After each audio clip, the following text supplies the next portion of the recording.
Great. Okay, so we're seeing people still filtering through. It's really great to see so many names and so many people joining us from different parts of the world. So welcome everyone to the eTrade for Women Policy Dialogue for the Arab region, focusing on building inclusive ecosystems in the digital economy. My name is Maya Jabali. I am the Middle East correspondent for the Thomson Reuters Foundation, and I'm thrilled to be here today to help moderate what is sure to be a very dynamic and very, very rich discussion. We're seeing some names still join, so it's really great to see that list grow. This policy dialogue is organized by UNCTAD in partnership with UNDP and with ESCWA as part of the eTrade for Women Masterclass for the Arab region. We are being broadcast live and also live streamed on UNCTAD's Facebook page. Our session today is going to be in both English and in Arabic, so there will be interpretation provided through Zoom. الجلسة اليوم راح تكون بالعربي وبالإنجليزي وفي ترجمة موجودة عبر الزوم للناس اللي بيحبوا يسمعوا أو بالعربي أو بالإنجليزي. We'd like to take a second to welcome all the wonderful women digital entrepreneurs in the audience who are taking part in the eTrade for Women Masterclass. It would be great to get your contributions towards the end of the session and to hear your experiences and how the comments that you may have heard today would be relevant for your work in the future. Some housekeeping. So if you're not speaking, I will ask you to stay muted so that we make sure no one's kids are running through the background, and I have dogs barking outside of my house, so I want to make sure that you guys don't have to listen to that. I want to make sure that everyone knows you can comment and interact in the chat box, and we will be pulling some questions from there towards the end of the session. So please do make sure to post your questions throughout, and I'll make sure to get to them when we have a second towards the end of the session. The topic of today for the next hour and a half will include some of the key issues related to digitalization of the economy in the Arab region. More specifically, we're going to focus on the opportunities and challenges for SMEs operating in the digital sector, including women-led SMEs, which are some of the key perspectives that we're bringing today. I have the privilege to announce our speakers today to open this interactive session. First, we have Ms. Rouba Arja, who is the Social Affairs Officer in the Gender, Justice, Population, and Inclusive Development Cluster at UN ESCWA. Rouba is going to kick us off by giving us an overview of the challenges that women entrepreneurs are facing now in the region and how ICT can help boost women entrepreneurship. Further to Rouba's presentation, we will have the pleasure to hear from our distinguished panelists today. Ms. Mona Ataya, founder and CEO of Mumzworld in the Emirates, and UNCTAD eTrade for Women advocate for the Arab region. Ms. Abir Shakrir, Assistant Resident Representative of UNDP Egypt. Mr. Bassam Salim, Director General of the Iraqi Post and the head of the Board of Commissioners of Communication at the Iraqi Media Commission. And Mr. Khabab Hadri, Director for Digital Economy and E-commerce Development at the Ministry of Trade in Tunisia. So as you can see, we have a pretty broad geographic range, a pretty broad range of stakeholders. So I'm very excited to get this discussion going. To set the scene today, I'm going to invite Rouba to begin her presentation. Whenever you're ready, Rouba, the floor is yours.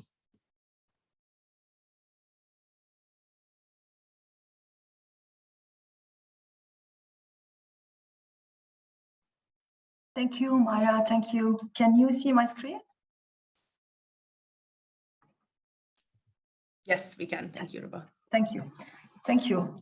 Good afternoon, everybody. Marhaba, ahla wa sahla. I'm very honored and happy to be with you today and to have this discussion on a very important and timely topic. Actually, I have been given like few minutes to set the scene for this topic, as I said, that is very timely, important, interesting, of interest for all of us, and a topic that is related to so many other topics and areas.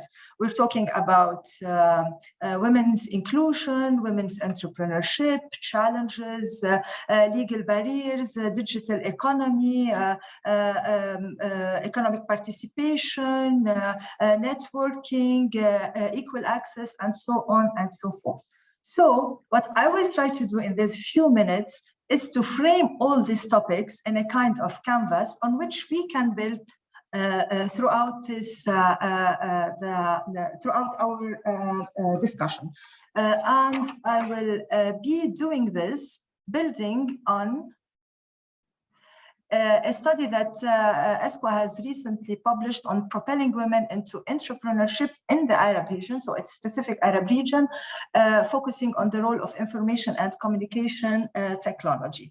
And what we all this will be doing or framed around a few questions that are very related to the topic.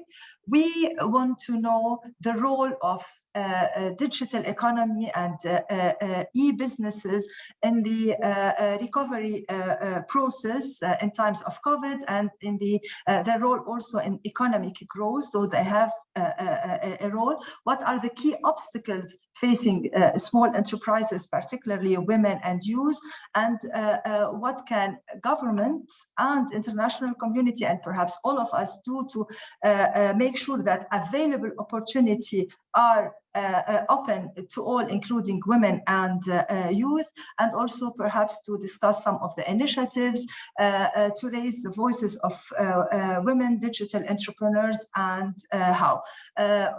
We aim... Rouba, just for one, I'll stop you here just for a moment. Would you mind sharing your full screen as we can see your notes on the side? So just to be able to have full visibility on your slides, if you could share the full screen. Actually, I have shared the full screen, but it seems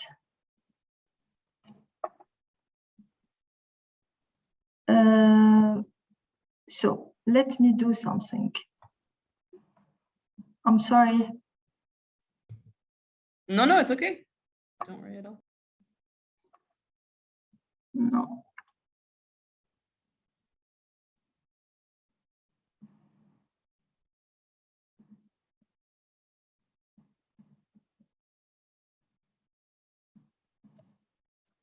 I will stop sharing and share again. I'm sorry. I don't know what's the problem.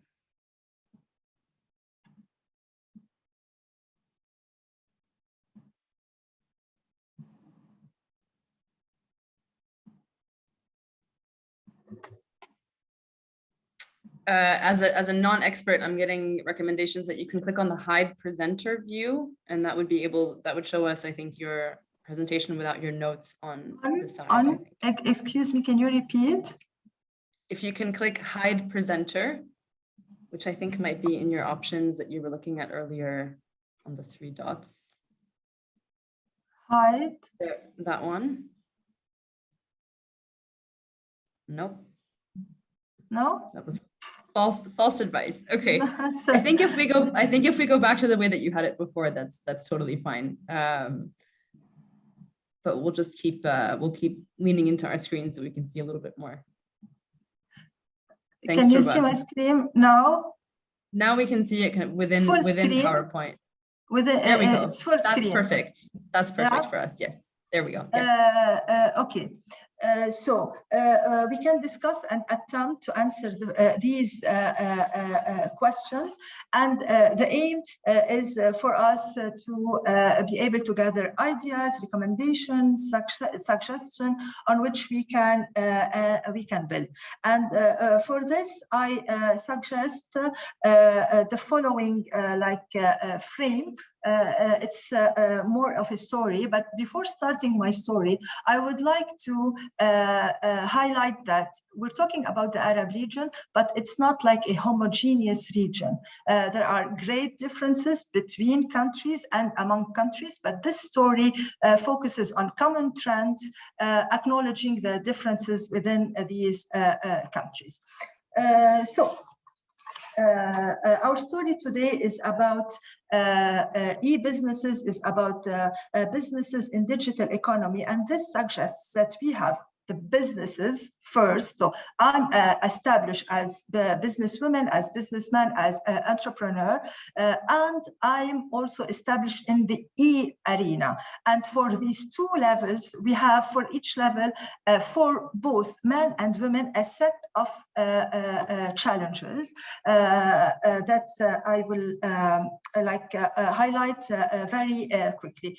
When it is about entrepreneurship, we all know that that we have like a major finance challenge, regulation, difficulty in accessing finance, which is very much linked to low level of integration in formal banking. We have also challenges related to regulatory frameworks in terms of employment, in terms of I want to establish as entrepreneurs the difficulty to undertaking this task. Entrepreneurship is very informal in the region, which make businesses weaker, and also entrepreneurs and businesses are facing some lack of adequately educated workforce. I want to establish, but I don't find the resources needed to do that. This is entrepreneurship. So this is like the first set. And the second set is more related to the e-arena, as I said, to digital economy. And we still have, though we have made great progress, we still have in the region challenges related to infrastructure, telecommunication, broadband, electricity, challenges. We don't still have like full access. Everyone has not access to internet and the digital arena. And we also have some problems in the usage patterns. It seems that in the region, we don't use so much as in other regions, internet for trading, for commerce, it's more for entertainment. And so perhaps this is linked to the content being majorly not in Arabic and English. And these challenges explain also like the low rate of being in business in our region compared to other regions in the world, though the differences among countries, as I said in the beginning. So if this rate generally is low, self-businesses and entrepreneurship activities in the region, generally it's even lower for women. And very important, we have to know that women, they have the intention to be in the entrepreneurship field. Actually, there is a high discrepancy in the MENA region between entrepreneurial intentions for women. Yes, I express my intention to be entrepreneur, and the actual startups. And this suggests perhaps that there is a pool of women who want to be entrepreneur, but they are not and they can't. And I would like to shed light also on a very important observation in our study, is that women entrepreneurial intention in the MENA region compared to men, so this gap, intentions for women and intention for men, is like lower than in other countries. So women, they want to be in this field, but perhaps the challenges are hindering them. And here we're talking about two like sets. One is related to their high involvement in unpaid care responsibility, which is closely linked also to social norms and stereotypes. Women cannot be entrepreneur, women cannot be owner of a business, women cannot this, and women cannot that. And the other set is related to discriminatory regulations, what women can do and what can't according to the laws and regulation. And also very, very, very important is that women are outside the labor force.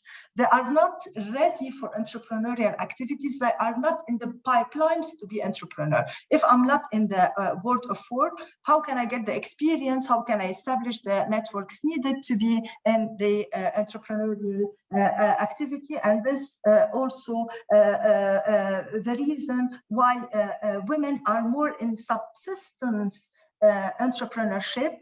I cannot have a decent job, so I go have a tiny enterprise, informal, and rather than a transformational, innovative, like very productive entrepreneurship.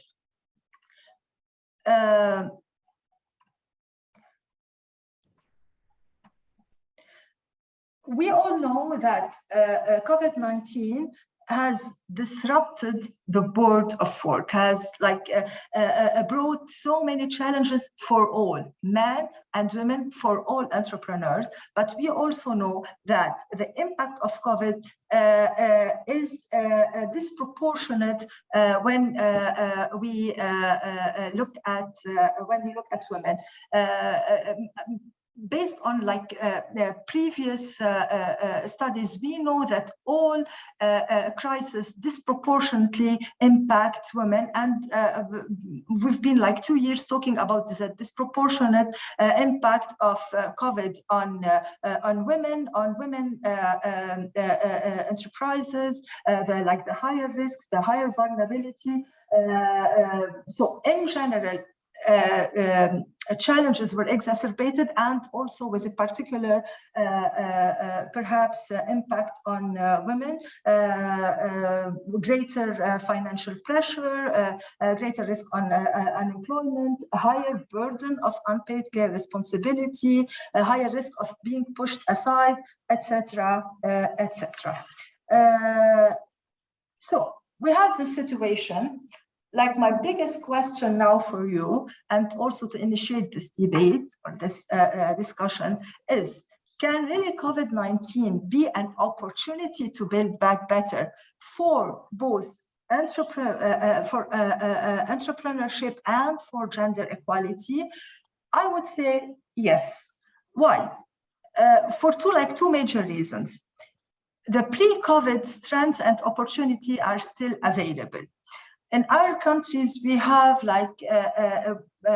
awareness of the importance of women economic empowerment, and entrepreneurship is one channel for economic empowerment and for women being in the economic field.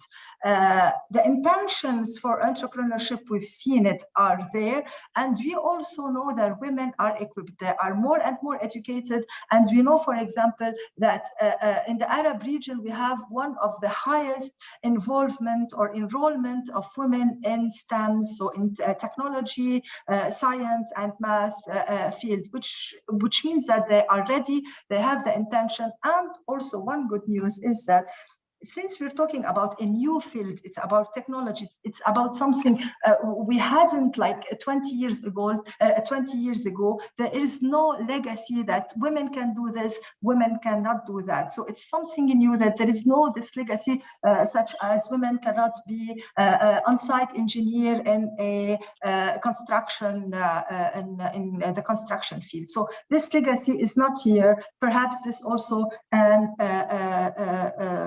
opportunity. So this is the first set of reasons. And the second is that COVID-19 crisis brought perhaps forward some additional opportunities.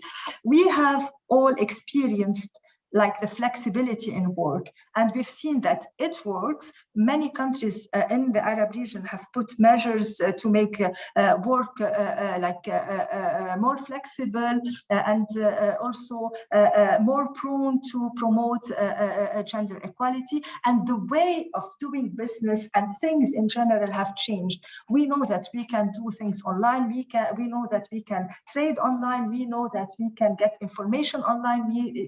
So the way of our way of doing things drastically changed during this crisis, and this is very promising if we put required relevant policies, strategies, and program to remove some of the barriers we've talked at and to promote entrepreneurship. And I'm talking about entrepreneurship for men and women. And here it's very important that entrepreneurship is not a women issue. It's an issue in the region in general, whereby women and men have to advocate to remove the common barriers, and women also to support men or women and men to work on removing the challenges that are specific to women, given that, as I said, entrepreneurship is an opportunity for the economy, for economic recovery, economic growth, and we also know how important it is for women to be in the workforce, to be employed on,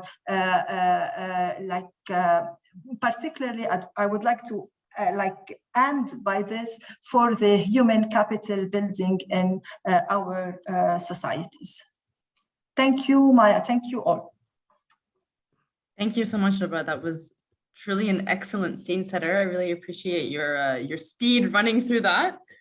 So thanks so much. We're going to jump right into the discussion. And I think, Rouba, you've set us up perfectly. My first question is going to go to Ms. Mona, because so much of the challenges and the opportunities that Rouba mentioned, I think might be something that you've experienced. So what were the biggest familiarities in her presentation in terms of challenges that you may have faced setting up Mumzworld? And on the flip side, you know, I'm assuming that being in the UAE also afforded you some opportunities and kind of some of at least the infrastructural benefits that maybe are not available in other parts of the region. So can you walk us through which parts, the benefits and the challenges of Rouba's presentation that sounded the most familiar to you as you were setting up Mumzworld? Maya, your voice is breaking on my side. I'm not sure if it's just me. Can you hear me clearly? Can you hear me? I can hear you well. I can hear you well. I can repeat the question if you need. Your voice was breaking. Sure.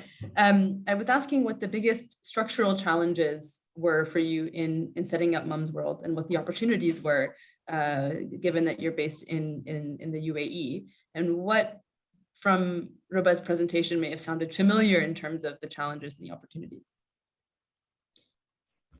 Good afternoon, everyone. So we started Mumzworld back in 2012 when internet penetration was less than 2%, and e-commerce globally was a $1.6 trillion industry, but in this part of the world, the penetration was very, very low.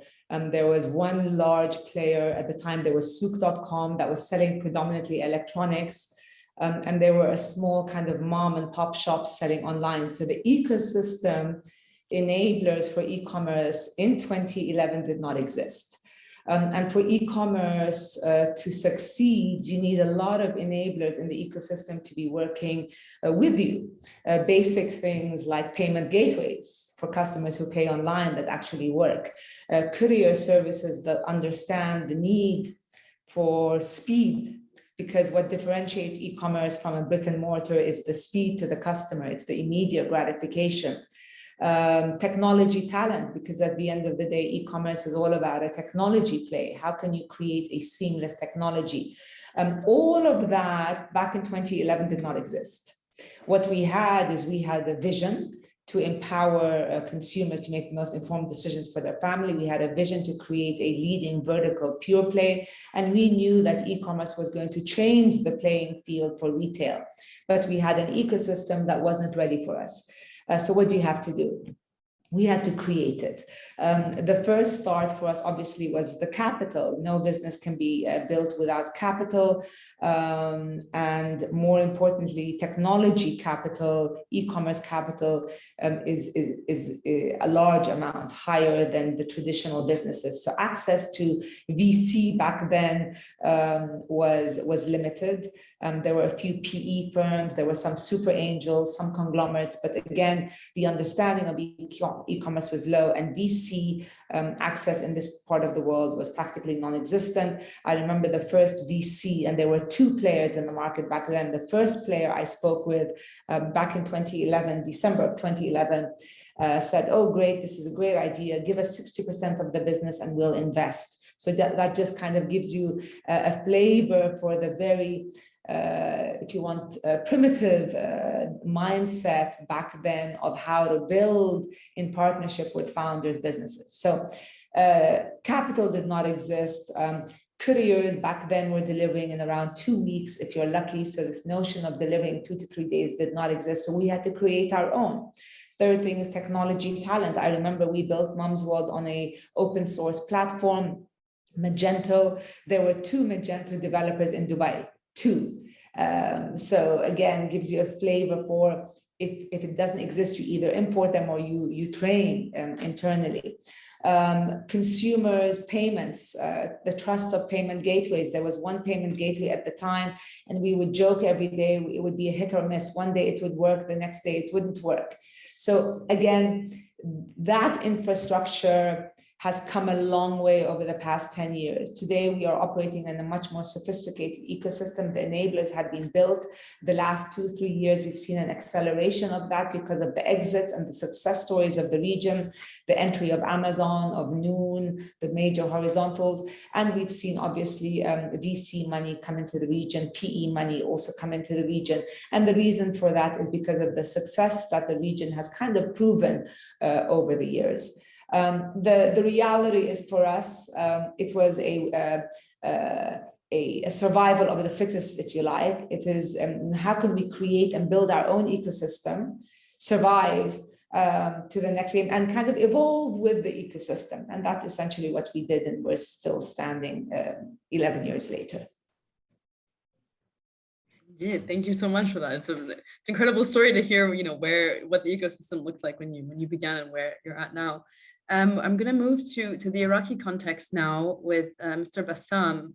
Mr. Bassam, one of the major specific infrastructural challenges for Iraq in terms of e-commerce is the internet. So UNCTAD's recent eTrade readiness assessment of Iraq concluded that limitations related to Iraq's fixed broadband infrastructure is holding back the overall digital development of the country. Can you tell us what the CMC is doing to try to address these challenges, or what the Iraqi government kind of more generally is doing to try to create a platform that Iraqi entrepreneurs would be able to rely on?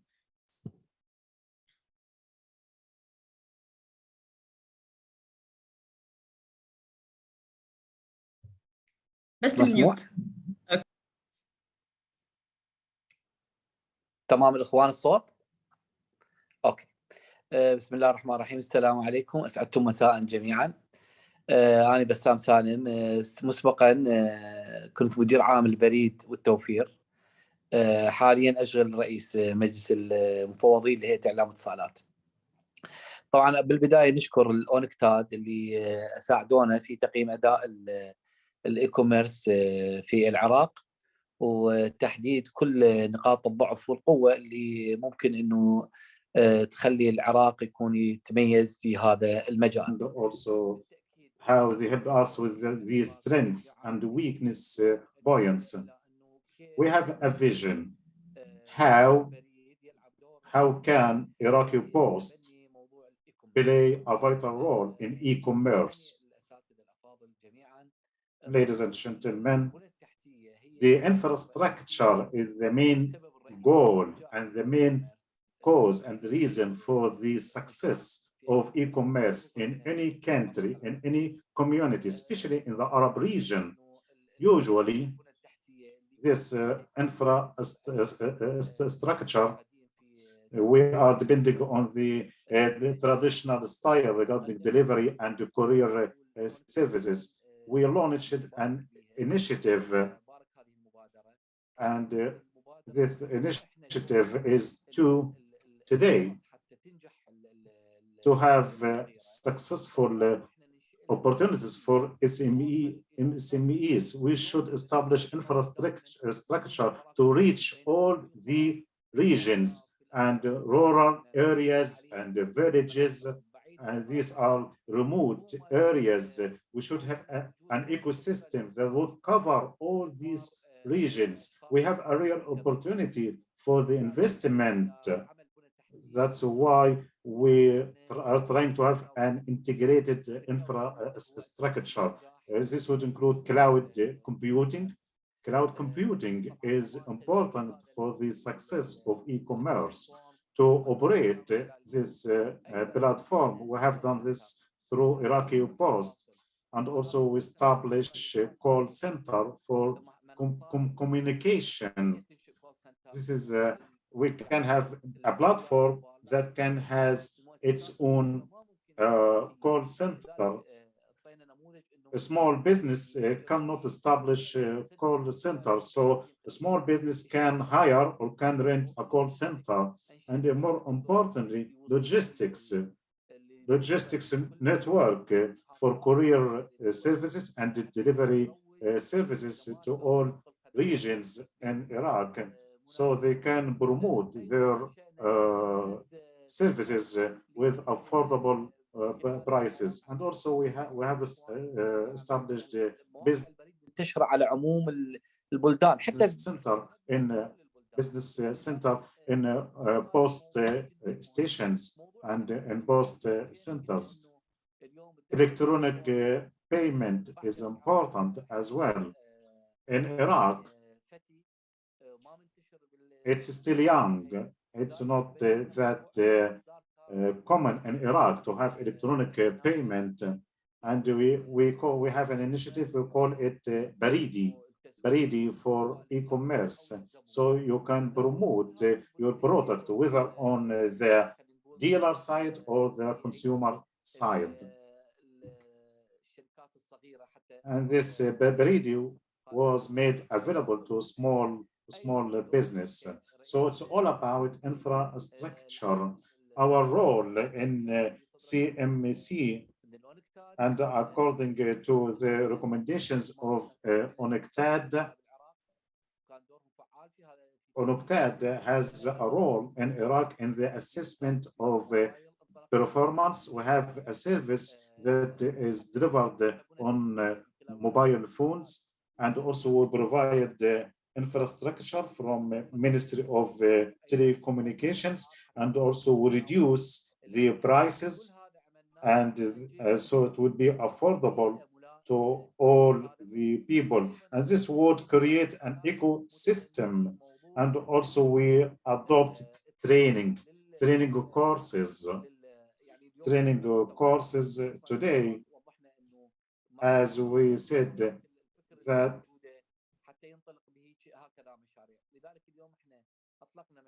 today we have launched the training program to train 1 million people over 5 years.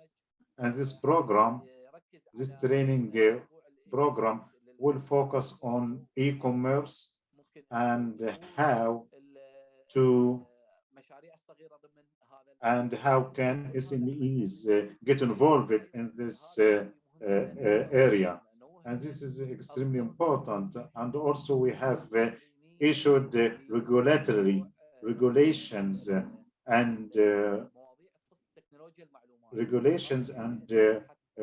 on the information technology. This would help the mega companies to come to Iraq and to make it successful. The role of the international community is to exchange ideas or to establish a website. For example, in the United Arab Emirates or in Gulf region or across the world, any place in the world, they can exchange the important regulations they have. So this would help us, and it's important to share all these information, and we can communicate this information to the consumers. So this from private sector and the public sector as well. Interesting inputs from Mr. Bassam about obviously the importance of boosting infrastructure, but also more regional cooperation and coordination and kind of notebook sharing, I guess, on how growth has worked across different contexts. I'm going to return to a point that Rouba had made in her presentation about COVID-19 and pose this question to Mr. Habab, because as we've seen around the world and in our region in particular, COVID-19 really dealt particularly painful blows to countries that have large informal economies, which describes many of the countries that have been represented today. But the lockdown periods also presented an opportunity for e-commerce to thrive, where people must have started to think more about how they can get goods online and how they might be able to see that grow in their own country. So how is the government of Tunisia making the most of this moment to encourage more e-commerce, to encourage more digital businesses, and in ways that can support women-led businesses to grow in particular? Thank you very much, it's okay. Yeah, you hear me? Yeah. So thank you very much for your initiative to be part of this panel with your honorable speaker participant from Arab region as part of the UNCTAD eTrade for Human initiative. So the COVID-19 crisis has led to an explosion of e-commerce and the acceleration of digital transformation. Of course, during the lockdown, business and consumer have become increasingly digital connected, selling and buying more goods and services online. In Tunisia, of course, the lockdown period also presented an opportunity for e-commerce to thrive. We can see it through the statistic of the Tunisian electronic payment platform. We have two official platforms, the Click to Pay of the Tunisia Monetic company and the two other platforms of the Tunisian Post, eDinar and Mastercard payment gateway system. And recently, the Central Bank of Tunisia gave authorization to two other companies to exercise the activity of payment institution. It's Sward and also Zitouna Bank. So the number of electronic payment transaction has tripled during the period 1920-21 from 3.8 million transactions to almost 10 million transactions. Of course, the value of transaction has also doubled during this period from $90 million to approximately $193 million. It does not include, of course, this indicator or statistic that not include the transaction carried out with logistics service provider, with the last mile delivery operator who use the cash on delivery payment, but it represents almost 80% of the transaction. Of course, during this period, it was noticed a large number of merchants and consumers are directed to digital platform, and especially for social network, which has created a surprising dynamic in online commercial offer, which testify the awareness of digital economic operator in order to make a better use of digital tools in their sales prospecting process and the modernization of sales, their sales channel. Also, we see the improvement of the network infrastructure in Tunisia and the penetration of the internet, especially through mobile devices.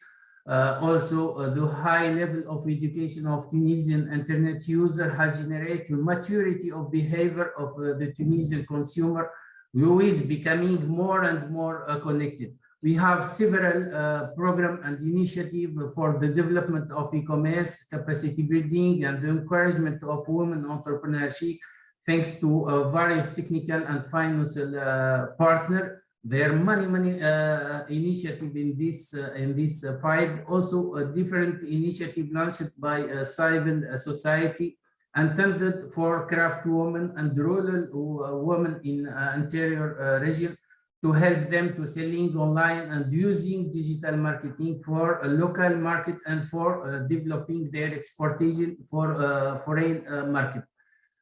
Also, we have the Startup Acts that contributed to the creation of online dynamic with the creation more than 700 startups, 21%, approximately 21, which operate in e-commerce through e-service or via a mobile application or virtual marketplace. This ecosystem of startup in Tunisia has favored also women entrepreneurship in various business sectors. We have 1 in 4 founder being a woman. Finally, it's true, of course, that Corona pandemic has accelerated the development of e-commerce in Tunisia by their also the strong political will to develop the e-commerce or digital economy entrepreneurship and to ameliorate the ecosystem of this field. Yesterday, we have organized the collaboration with UNCTAD, the national launch of launch of eTrade readiness assessment in Tunisia. We have almost 65 action as a recommendation that and now we are preparing the action plan in collaboration with different stakeholders, of course, with the support of technical and financial partners to implement the necessary reform to develop the e-commerce ecosystem. So also we have in Tunisia, just 2 points, we have in Tunisia national strategy for digital transformation, but sometimes also we have a higher council of digital economy in Tunisia, but sometimes we need more coordination between different stakeholders in order to maybe map different initiatives designated for women. And thank you. Thank you so much, Mr. Khadir. Appreciate the speed. Ms. Abir, we're going to move to a question about Egypt, because one of the points that Mr. Bassam raised, and just to really kind of again point out the similarities that different countries have when it comes to lack of access, was the difference between urban and rural access to the internet. So through other periods of economic transformation, rural communities have been the most likely to be left behind, not just in Egypt, but in other parts of the world. Has the e-commerce transformation in Egypt gone down the same path, or has Egypt found ways to include parts of its female population that live in rural areas into its economic, into the kind of e-commerce transformation that Egypt has gone through in the past couple of years? And how is UNDP supporting this process? Hi, good afternoon, everyone, and thank you, Maya, for the question. Thank you for asking me to be part of this excellent panel and very important topic. Yes,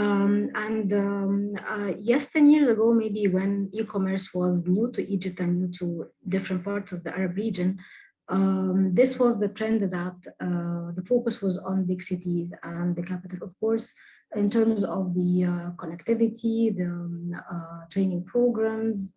But a few years ago, maybe 4 or 5 years ago, the whole focus shifted to a great extent to rural and remote areas. And this does not apply only for e-commerce, but it applies at the development at large, digital transformation. So now through an initiative called Decent Life, the priority is now to connect the poorest villages in Egypt to a high-speed internet, and also to work on digital literacy at those villages, and gradually this should reach all the villages in Egypt. So this is in terms of the big picture, but if we have a closer look at the e-commerce, especially the support that is given to women in remote and rural areas, there are actually many programs and many players that are supporting in this direction. For example, the Ministry of Communications and Information Technology, in partnership with UNDP, we launched a program specifically to train women in rural and remote areas on digital marketing and e-commerce. And just a couple of days ago, with the Ministry of ICT, we were graduating 4,000 women out of this program. So this is one initiative, but actually the beauty of this projects or initiatives is the cooperation.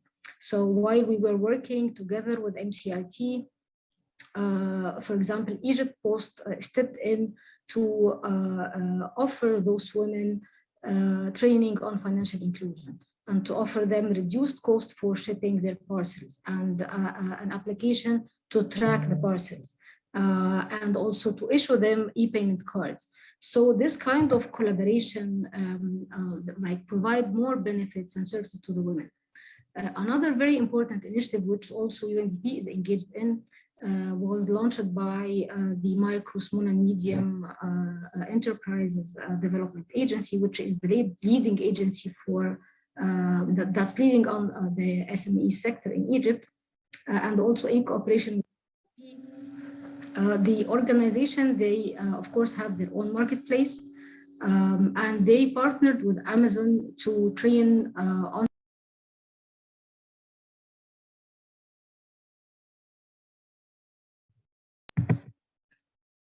someone, sorry, unmuted me. You're back. You're back. Okay. Great.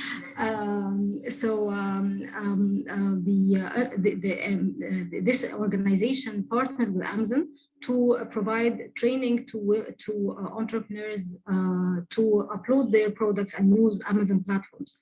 But this was not only the initiative, but Ms. Meda, or this organization, they have a gender unit, which was also established by in cooperation with UNDP.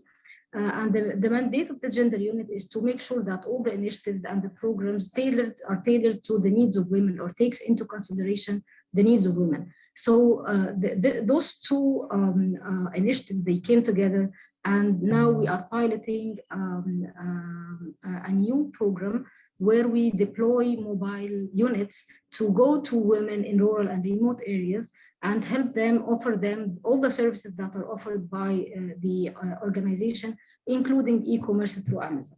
So this is an example of another national initiative, and it's a big and important one.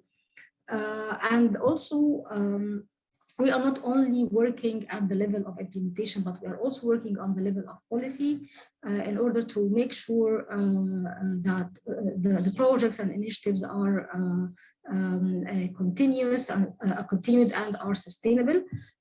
So, for example, shortly after COVID, we worked with the Ministry of Planning and Economic Development, and also the Micro, Small and Medium Enterprise Development Agency, to assess the impact of COVID-19 on the MSME sector. And this was the largest survey that was conducted on the sector after COVID-19.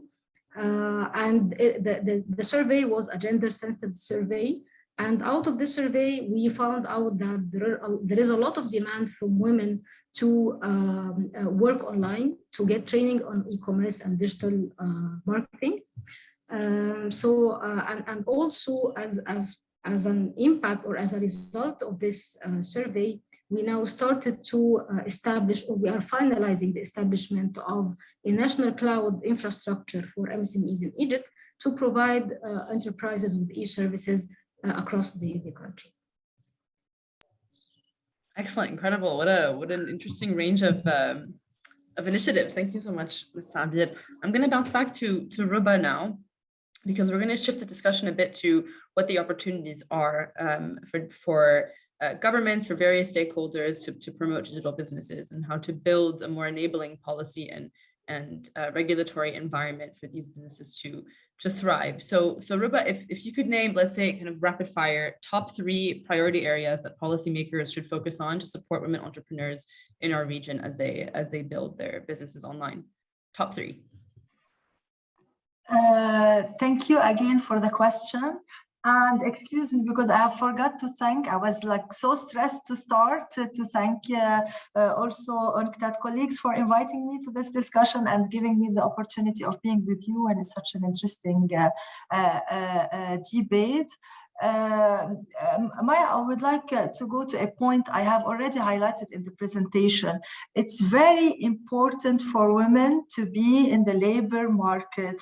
This is like the very first beginning, and we need to have the enabling environment, the regulation, the legal frameworks, and the policy frameworks that allow women to go to the workplace, to be in the job.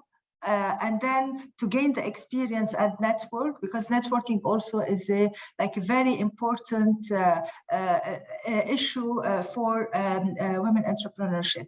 And then comes the digital. I think what building a little bit on the great experience of Ms. Ataya, and how while doing the business, we could see the gaps. And I think it's very important for people that are like in the field working to be heard by policymakers.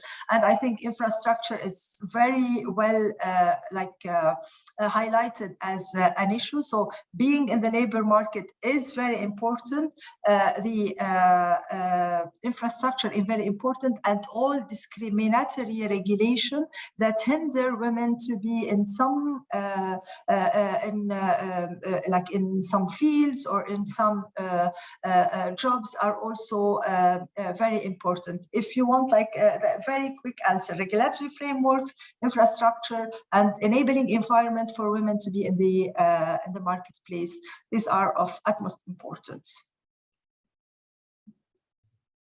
Perfect. I love that. I'm going to move quickly to Mr. Hadri. I know you addressed this a little bit in your first question, but just to come back to it, that access to financing is again another point that Rouba brought up, and that I've heard also from a couple of interviews that I've done with Tunisian women entrepreneurs, that's something that they've struggled with when they're trying to grow their businesses and they need to get a loan or they need to get some extra source of financing. They're really struggling to be able to expand via the kind of the formal banking network. So how did Tunisia try to address this through the Startup Act? What were the lessons learned, and what does this mean for now the next phase? What would you be able to do next now with those lessons?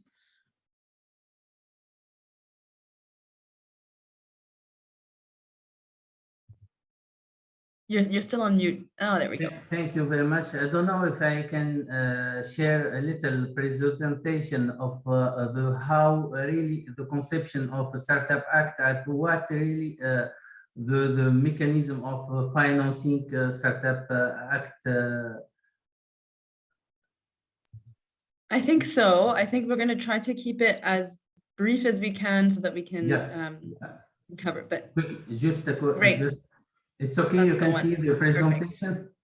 Yes, we can see it. Yes, so rapidly, I will speak in Arabic if allow me. Okay. خلال هذا العرض بسرعة سوف أقدم. In my presentation, I will be talking about the mechanism for financing the startups through the Startup Act in Tunisia. Apart from the strategic goals, and we were able to create employment opportunities, and also to help and to enhance, to develop the technology, and this would help it to help with the domestic income, and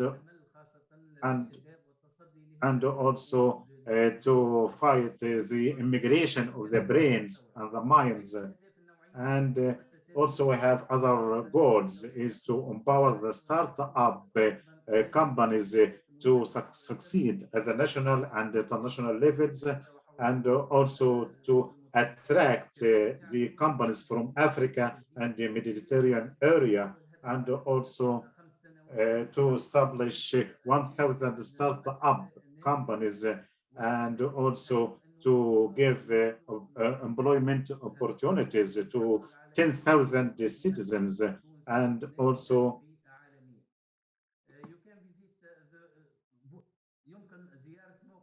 you can visit our website, Startup Tunisia, which is based on 4 pillars.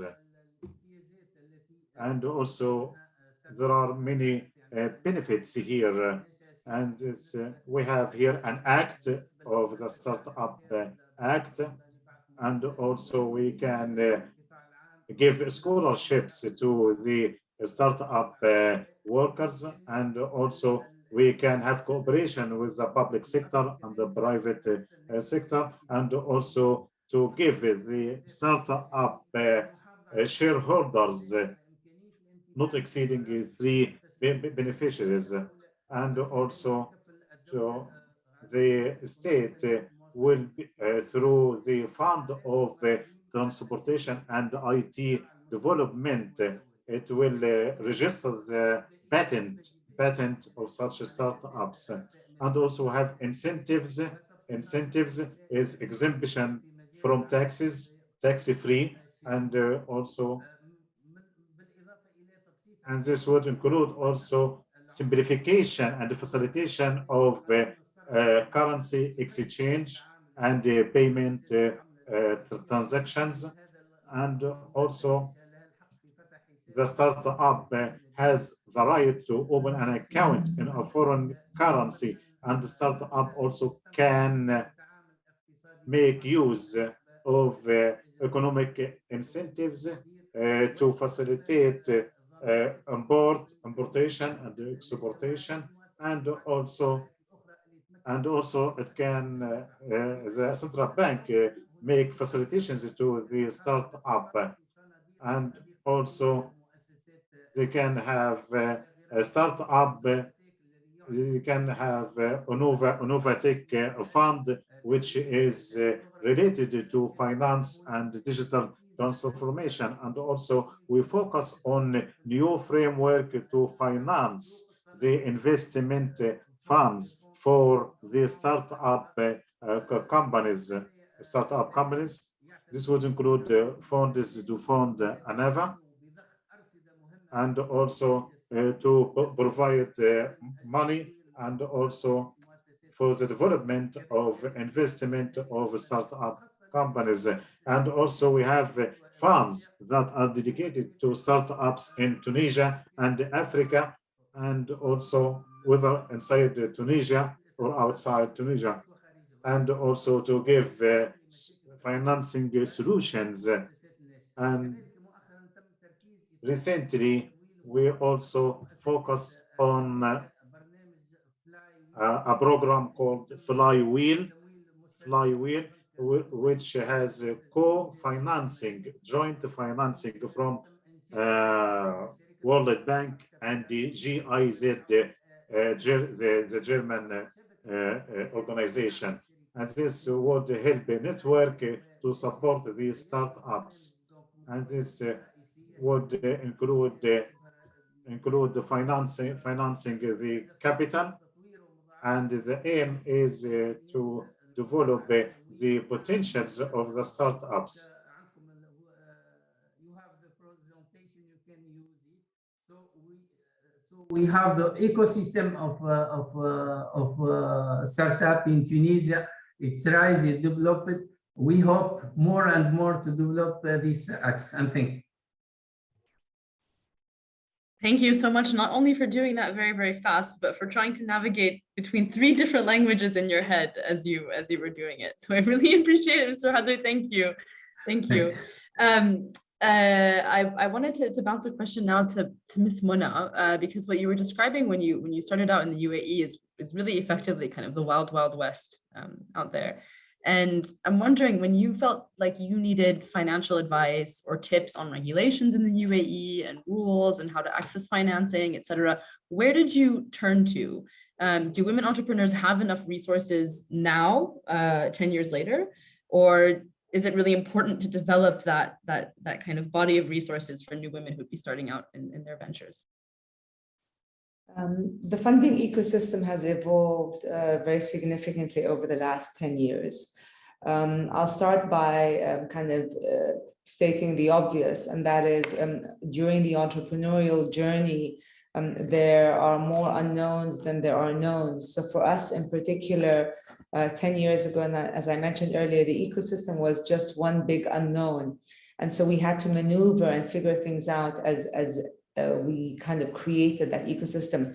Funding certainly was the biggest unknown on many levels. One is how much funding do you need for e-commerce? How do you tap into funding in a kind of category that is not only unknown, but is frowned upon because globally e-commerce is very cash intensive. So it's a scary arena to go into even abroad. When we started Mumzworld, we did the typical, and that is our seed capital. So we put our money where our mouth was. So I took my savings. I'm a 2-time entrepreneur. I've been an entrepreneur in the region for many years. So I put my savings into my business. That's the biggest testament of your affirmation and your confidence in your business. Fast forward 3 months later, when the business had momentum, when we had set up the fundamentals and we were able to launch a site that had a vision and a mission that was very compelling, we went out there to what we call the super angels and the institutions. Essentially what we did is we took our shareholder agreement. I had never developed a shareholder agreement before. So I turned to the usual culprit, which is friends, families, and Google, and I researched how to create a shareholder agreement. At that point, again, limited cash, small business, you don't want to start incurring costs like lawyers and advisors, etc. So you really did it on your own. And I developed a shareholder agreement based on friends, family, and Google. And we opened the round to the super angels and institutions. Now, because I was in the market for many years, a lot of people knew me. So the narrative of Mumzworld was a very relevant one, was a compelling one. If we were able to really build the largest pure play vertical for all things mother, baby, and child, and empower mothers to make informed decisions, if we could create an umbrella, a digital umbrella of products and enablers within the e-commerce ecosystem and be pioneers, that was a very compelling narrative.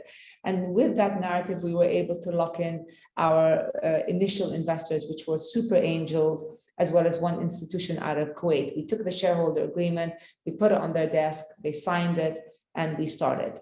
The first round, that seed round, was $2 million. Now, if you look at $2 million in the scheme of things, or relatively, you know, when you raise $2 million from 4 people, super angels, high net worth individuals, and wealthy institutions, that's not a lot of money. That's kind of them saying, you know what, that's a leap of faith I'm going to take. So that $2 million initial round was quite easy. We did it on our terms, so our shareholder agreement. Fast forward a year later, the business was growing, the momentum was picking up, and we had a business that had very strong fundamentals in unit economics. And that's how I ventured to build Mumzworld. I ventured to build Mumzworld as a scalable, sustainable, leading business, not as a hit or miss or as a kind of as a story, rather as a business that was building true intrinsic value. And that's the DNA of our business. And so when we went out there to raise our first, if you like, big round, which was the 5 million, again, relatively $5 million is not a lot of money in the world of VC, but back in 2012, for e-commerce, $5 million was a lot of money. And we got a lot of rejections, a lot, maybe over 100 rejections. So here we were with this business that was growing faster than we could control, a business with unit economics that were unparalleled, a team that was super smart, an ecosystem that we were creating. We had all the reasons why we were a great bet to bet on, but not a single investor in the region was interested. A, because there weren't VCs that were sophisticated and long-sighted. B, PEs didn't understand the kind of the VC DNA. And super angels, the $5 million was too big a ticket for them. So we were in this limbo land. So that's when I, as an entrepreneur, had to revert to my kind of relearning and my crash course on funding. What were VCs looking for? What did I need to edit in who I was and what my business was? How did I need to change my narrative? I went to the US, I met with investors in Silicon Valley, in New York. I went to Europe, I met investors. And the purpose really for me was to learn. And that's what I did for the next year. With every rejection, I learned a lesson in narrative, a lesson in compromise, a lesson in how I need to tweak my business. At the end of the year, a year and 2 months it took us, we raised $7 million. So once we closed that and we got some solid investors, the next rounds became easier for us because the business was at a different level. We were in growth mode. So I think the long and short answer is there are fundamental rules of how you raise capital. There are lessons that, you know, I coach on kind of your narrative, your positioning, and your unit economics, the ones that the do's and the don'ts. But at the end of the day, it's an art and a science. The world of VC and PE is ever changing. And in this part of the world, the capital markets are also evolving very, very fast. So there's more capital today in the region. There's more appetite for not only growth companies, but also seed and A companies. So that has changed. But also in the net is the entrepreneur has to do their homework. They need to go talk to a lot of people, talk to a lot of investors, and really understand their business and build a defendable moat Businesses that are built on a kind of copy and reapply are no longer valid. You really need to create a business that's based on a competitive mode, a unique value that's creating value to the consumer. What are you doing different? What are you doing better? What are you doing that's scalable and sustainable? And don't think small. Nobody wants to invest in small businesses. Nobody does. Very few investors, maybe an angel wants to invest in a lifestyle business. Nobody wants to invest in a lifestyle business. You either go big or you don't go look for VC money. VCs want returns. Now that's to say, if you want to raise VC or PE money, maybe you don't. Maybe you want to build a business that's profitable early on, that is a really, really compelling differential business, and you don't need VC or PE money to hyper grow. I haven't seen a lot of those businesses. I'm sure they do exist, but if you want hyper growth and you want to own your kind of place, you need capital to hyper scale. Thank you. Really interesting to hear about more elements of your journey. Mr. Bassam, one of the things that I'm sure you heard Mrs. Mona just talk about is, is trust. People trusted her, people trusted in her story, and that was such a huge part of her eventual success. Please wait. بس قولي فقط. Yes. Can you hear me? Can you hear me now? Can I continue? لحظة إذا أمكن. Okay. ألو. ألو. نحن سمعينك. اسمعني؟ نحن سمعينك إيه. ممكن إعادة سؤال بس ما سمعت السؤال اللي كان. أكيد. I'll ask it in English just to make sure that everyone can understand, and I think you maybe have the access to the translation. صحيح? Okay. I'll ask in English and then we'll see how we get on.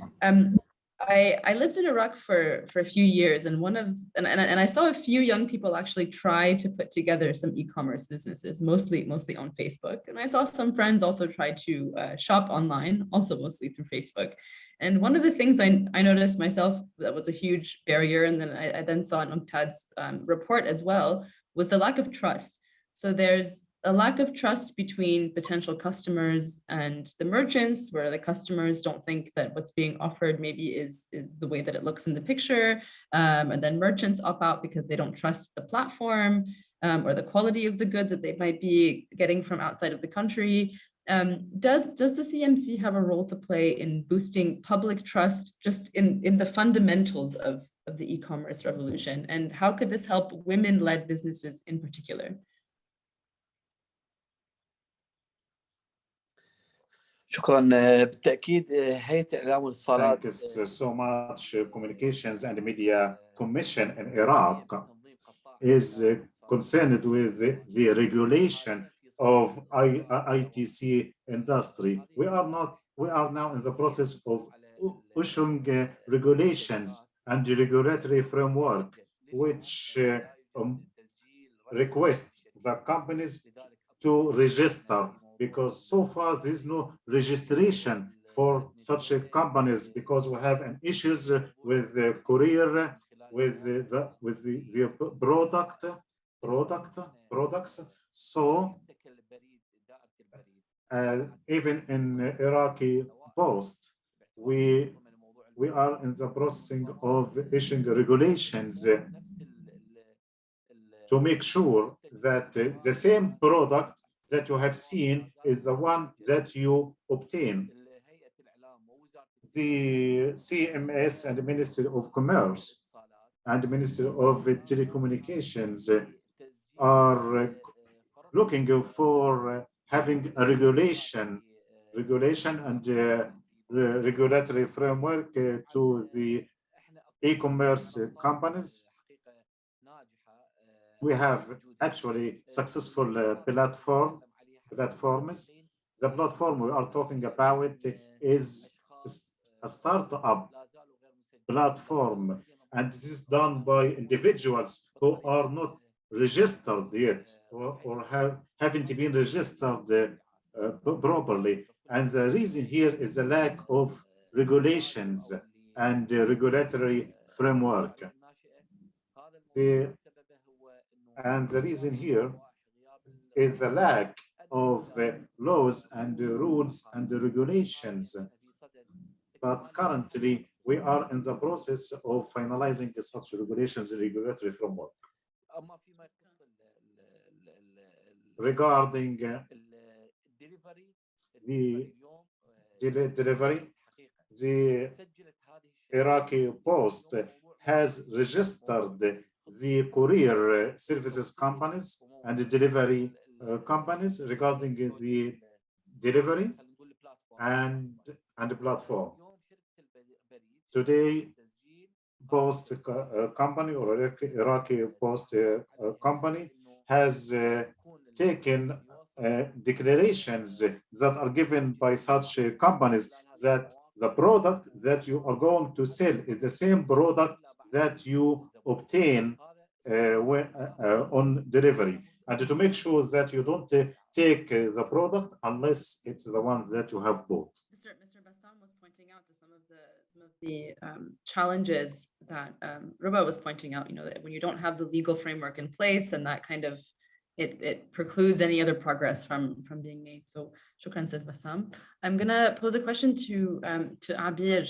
You also raised in your presentation, and as we've seen today, there are some overlapping challenges around the region, but there's also a huge variation in where different regions are in terms of their infrastructure, their legislation, the government-driven initiatives, etc. One of the hopes that Mr. Bassam had was that there would be more kind of regional cooperation and integration on this. Is that even possible if countries are in such different places? Is there just kind of a, maybe there's a guidebook that the UAE could put out that other countries could look at, but is actual cooperation and collaboration possible if the countries are at such different stages in this process?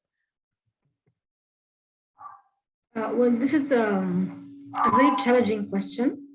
But in order to be able to answer this question, I think we need to assess where do countries stand in the terms of their readiness to digital transformation.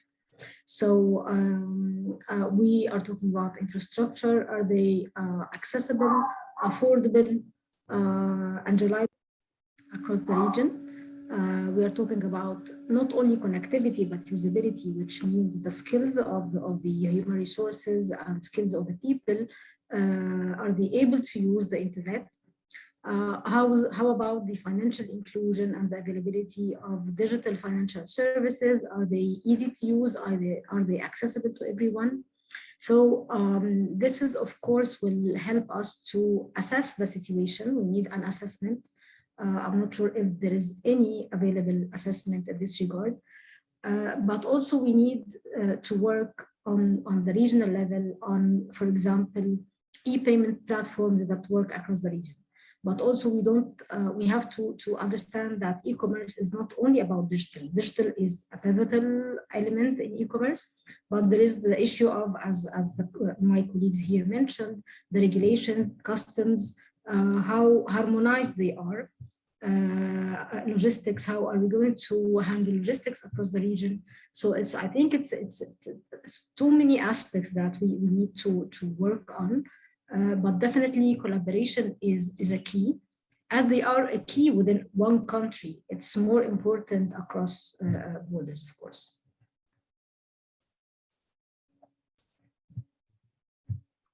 Perfectly said. I have two more questions, one for Ms. Mona and one for Ms. Rouba, and then I'll go to the speakers for a kind of, again, rapid fire final thoughts. So if you could think about your takeaway message that you would like the participants today to kind of walk away with, and just find a way to make that super succinct. I will also encourage participants, wherever they are, to post in the Q&A section if you've got a question. I'm happy to monopolize the question session. As a journalist, I can just keep asking questions forever, but I would love to see some different perspectives and some other people kind of jump in with any questions that they might have as well. So please do, we're keeping a close eye on the Q&A section, so post your questions in there. So I'll turn to Mona and Rouba for questions on collaboration, cooperation between the public and private sectors, and especially how that would be able to enable women-led businesses. This is a key part of this dialogue. It's a key part of the masterclass. So first one to Ms. Mona, you were appointed as an eTrade ambassador, as an eTrade for Women advocate to advance women's empowerment. Could you tell us what you hope to accomplish in this role?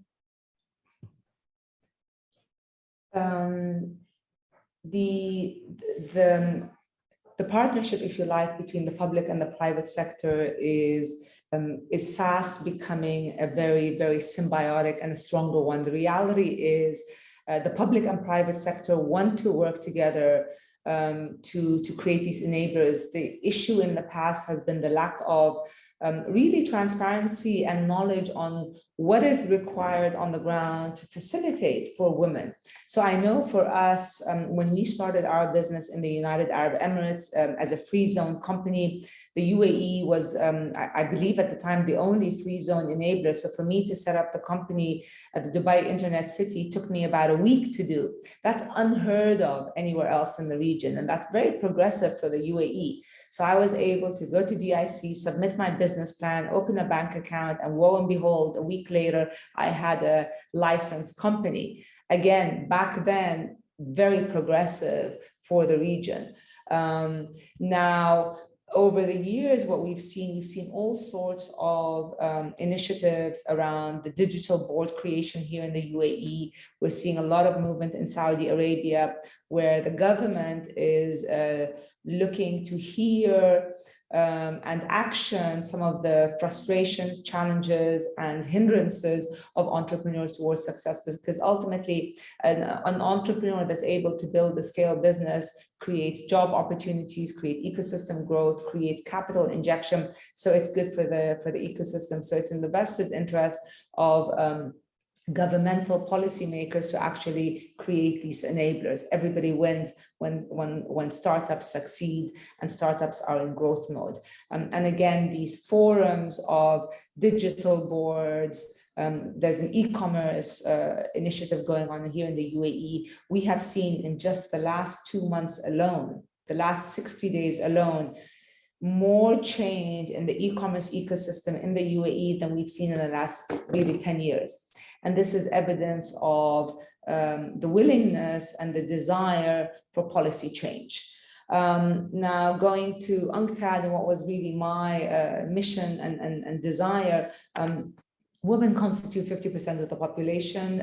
Women have incredibly strong, unique advantages in not only their ability to contribute, but their nuances in style, in characters, their DNA.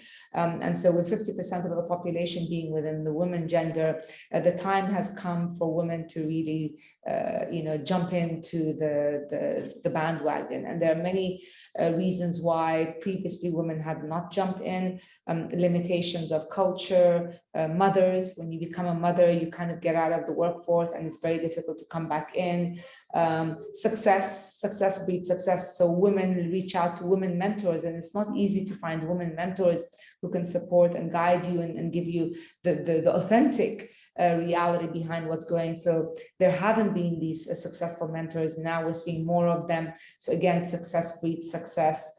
UNCTAD is a phenomenal enabler, and for me, something that's very passionate, which allows me to tap into the ecosystem of women leaders and women entrepreneurs who are looking for the tools, resources, knowledge, and enablers to allow them to make the right decisions and allow them potentially to avoid the mistakes that I've made over the last 11 years. I wish I had a platform like UNCTAD 11 years ago that could support me. I'm a very strong advocate of mentoring women in particular. Again, all entrepreneurs are phenomenal, but women in particular, because they are coming into their own now, is something that I'm particularly passionate about. And again, UNCTAD, that's the core premise and the DNA of UNCTAD. So, women driving these successful stories, more IPOs, more unicorn stories, more growth businesses. We're going to see a lot more of that in the next decade. And I'm incredibly excited to be a part of that group. I hope you're right. Absolutely. Ms. Rouba, a similar question to you. ESCWA works closely with policymakers and with governments to advance women's economic empowerment, obviously through quite a bit of research and obviously policy recommendations. where do you see opportunities for women to be better heard? Which parts of this ecosystem, and how could we help them participate in shaping the environment that they operate in? So what kind of entry points would they have to be able to shape policy? Thank you, Maya, for the question. And I would like to thank also Ms. Mona for reminding even me as a gender expert working on the issues that women, it's not reminding me, but making it so powerful that women, they have the agency. We're talking all the time about agency. They have the agency and they can contribute, and they are contributing, in like a very a meaningful, strong manner. It's not only in like this small micro or always when we're talking about women entrepreneurship, if not always, often, let's say, we're linking it to small and medium enterprises, micro enterprises, microfinance. So such stories, or the story of Ms. Mona, is really inspiring. And even for policy makers and for people like me working in the middle between policy makers and between entrepreneurs. Success stories are very important.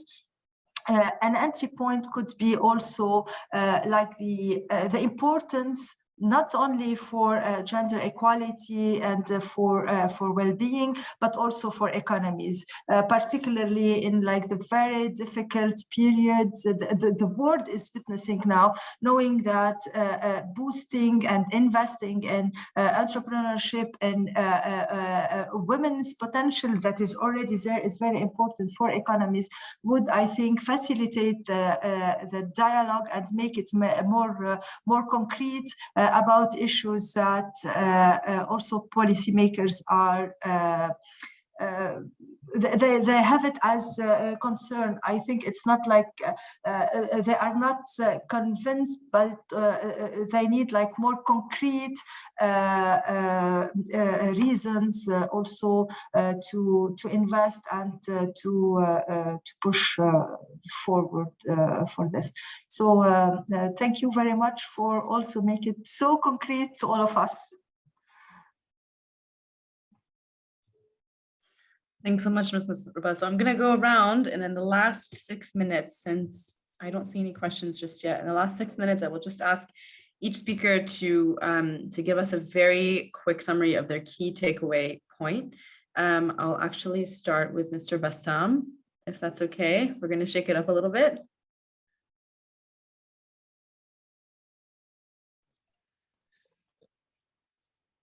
تمام. اوكي، الصوت واضح؟ الصوت واضح.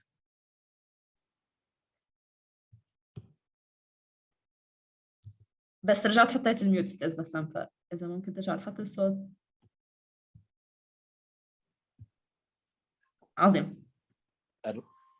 بالتاكيد لانجاح المشاريع الصغيره. Yes, to have successful small business, we should have an efficient infrastructure at all levels of the country that would be reaching to regions inside the country, and to accelerate the process of the issue of regulatory framework, and for the development of e-commerce, and also training courses of the human capital at the level of for the providers and the beneficiaries and the users. And also electronic payment is very important. Actually, as I said, that our initiative in coordination with UNCTAD, we make the Iraqi post a central point for e-commerce. And I didn't mention a thing that UNCTAD would like to thank UNCTAD.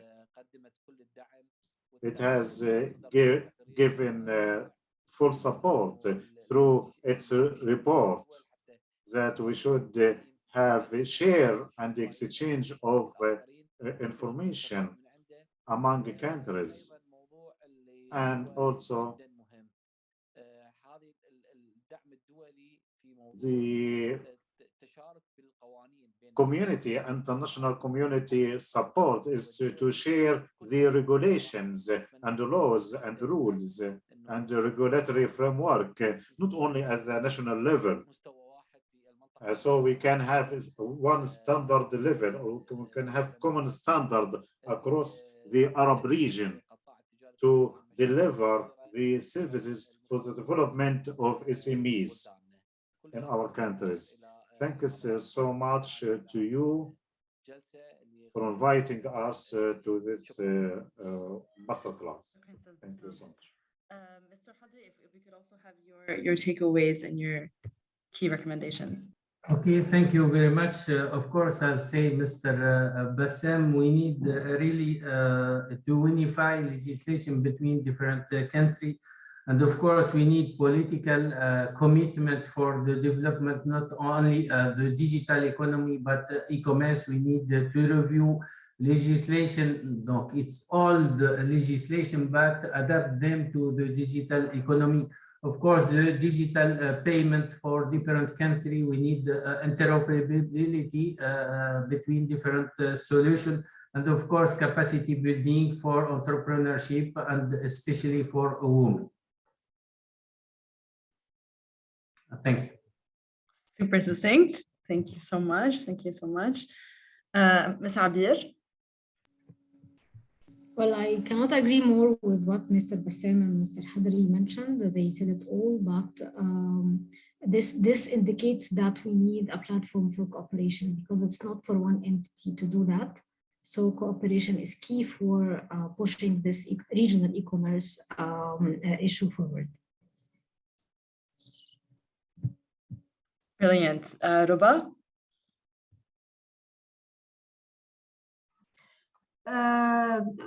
Actually, I think echoing the importance of cooperation is very important, perhaps not for unifying, but rather for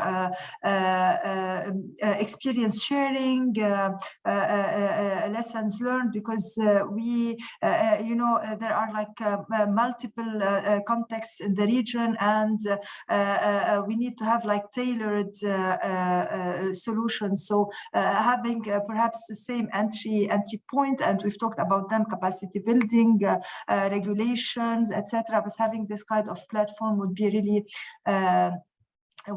very important, with a very specific focus also on the challenges faced by all, including women and men.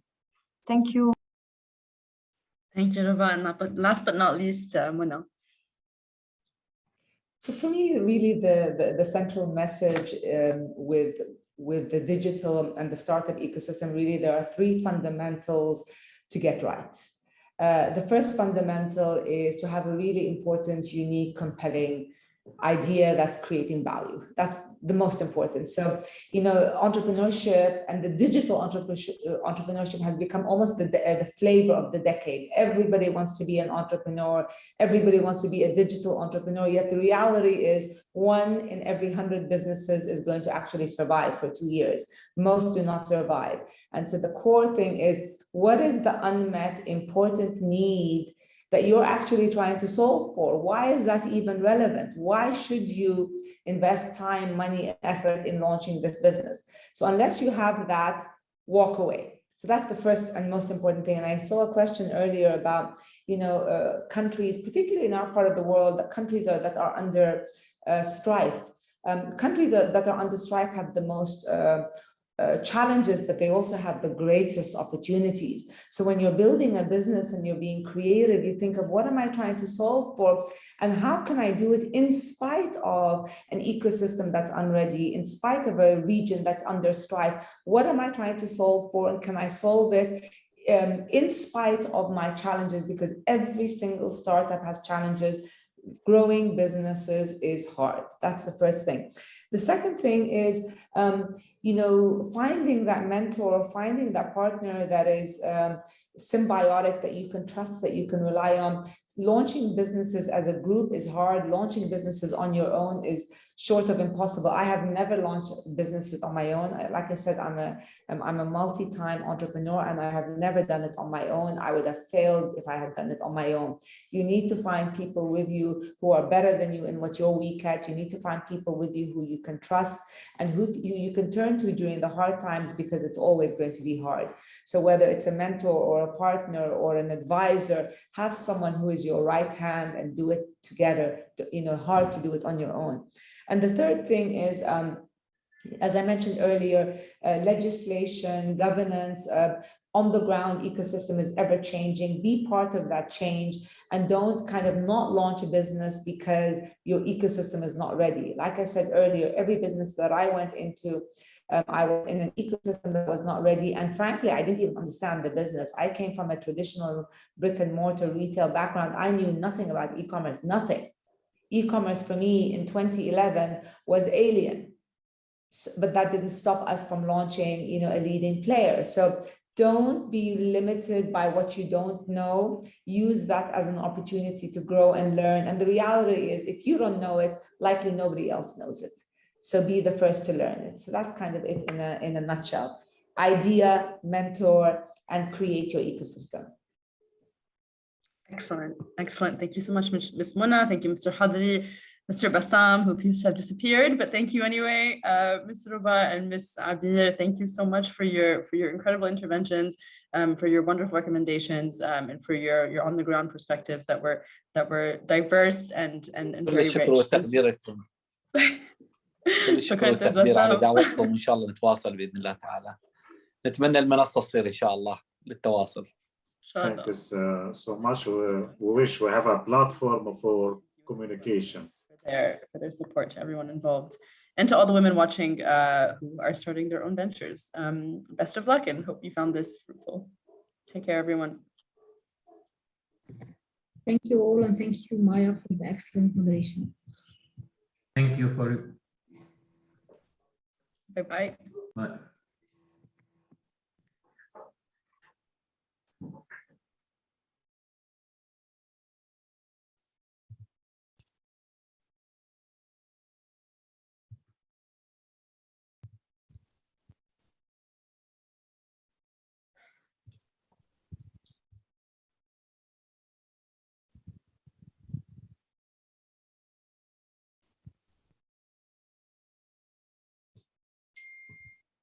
Welcome, everyone.